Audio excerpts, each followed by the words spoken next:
Hey, first grade. Yesterday we read The Wolf in Sheep's Clothing. Do you remember that story? Well, today we are going to answer some questions and then do a little review, and then we are going to do an assignment. Okay? So, before we do that, I wanted to go over our objectives again. And at the end of today, for this lesson, we will have been able to review the characteristics of fables, including characters, plot, setting, and moral. Your moral is your lesson. We will have been able to identify examples of personification in a fable. Remember, personification is when animals act like people. Define and use the word disguise, and also understand what the phrase a wolf in sheep's clothing means. And then we'll also be able to pick between A and the when describing images. Okay? All right. We're going to review our key vocabulary. Remember, we had disguise, fleece, flock, pretend, and prowled. So disguise was a noun, and it is clothes or other things that you wear so that people do not recognize you.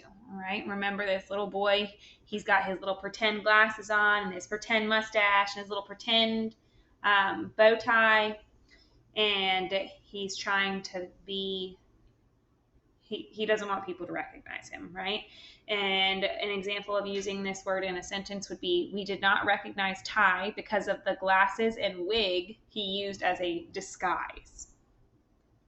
Fleece is a sheep's coat of wool. So you know how sheep have that really fluffy wool coat? Well, a fleece is that wool coat, all right? A way of using that in a sentence is the sheep farmer carried the fleece to the market. All right. Flock is a group of animals or birds.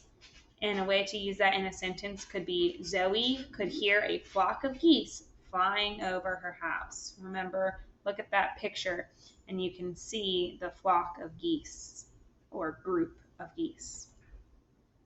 And then we have the word pretend. And pretend means to try to be or act different than what you actually are. All right. If you look at this picture, you can see that that girl is pretending to have a tea party with, or pretending that the teddy bear and the cat are alive and able to actually have a tea party with her. And one way we can use that in a sentence is, I think it is fun to pretend to be different characters that I have read about in books. The other word that we had was prowled, and we talked about this word a little bit. And I said that my cat sometimes prowls around and she's trying to get the dogs. She just plays with them. She's not prowling to eat them. But prowled means to walk or move around quietly in search of prey to eat. The new kitten prowled underneath the bird cage. All right, let's get some questions, all right? At the beginning of the fable, why does the wolf disguise himself? So why did the wolf dress up in the sheep's fleece? Oh my goodness, I could not think of that word. Why was he doing that? He was doing it so that he could catch the sheep and eat them without being seen or without being noticed, right? Does the wolf's plan work?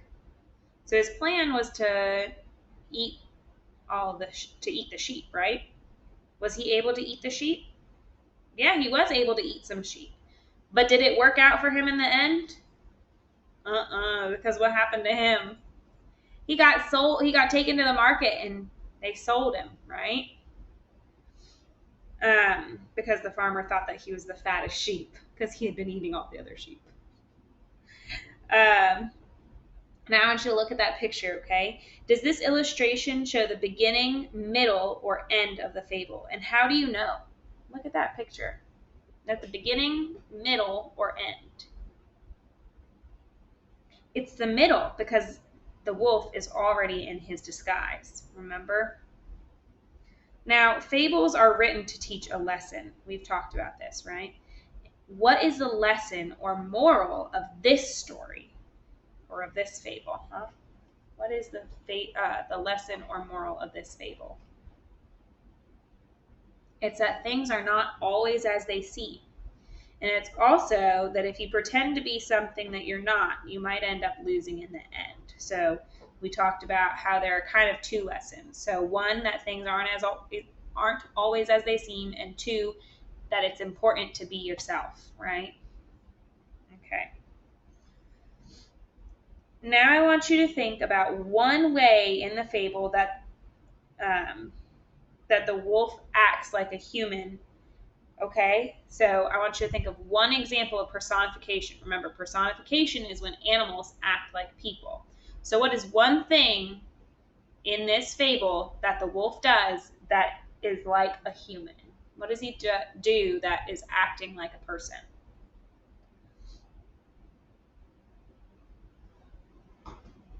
He dresses in a disguise. Can wolves really do that? No, they can't do that. Oopsie, I didn't mean to do that. Okay, do you think that the wolf's plan is smart and clever after all? Like in the end, do you think it was a good idea? There's not really a right or wrong answer for this one. This one's just your opinion. As long as you can back it up or explain your thinking, then your answer can be right. I think it was a good plan. I just think that it ended up not working in his favor. All right, let's do some word work, okay? In the read aloud, you heard, then the wolf strolled among the flock in his disguise. I want you to say the word disguise for me. Can you say it in a first grade voice? Disguise. Now, can you say it in a whisper voice? Disguise. Okay. Now, I want you to say it in a mouse voice. Disguise. Disguise. Now, I want you to say it in a robot voice. Disguise. Okay. When someone wears a disguise, he or she is wearing clothing or other things so that people do not recognize him or her. Okay. Anna wore a disguise to surprise us at the party. Have you ever worn a disguise or seen anyone else in a disguise? I want you to try and use the word disguise. Excuse me. When you tell me about it. Think about Halloween. Do you ever dress up in a disguise on Halloween? Yeah. All right. What's the word we've been talking about? Disguise. Very good. All right. I would like for you guys to draw me a quick little picture of a disguise that you would like to wear or a disguise that you've seen someone else wear. All right. And then I want you to label your picture kind of like we always do. So you're going to draw a picture of you in a disguise and you're going to label it.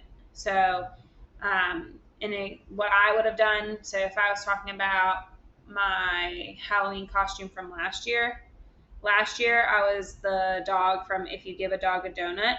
So I would draw a picture of me with puppy ears and a puppy tail holding a donut, okay? Because I was disguised as the dog from the dog, or If You Give a Dog a Donut, okay?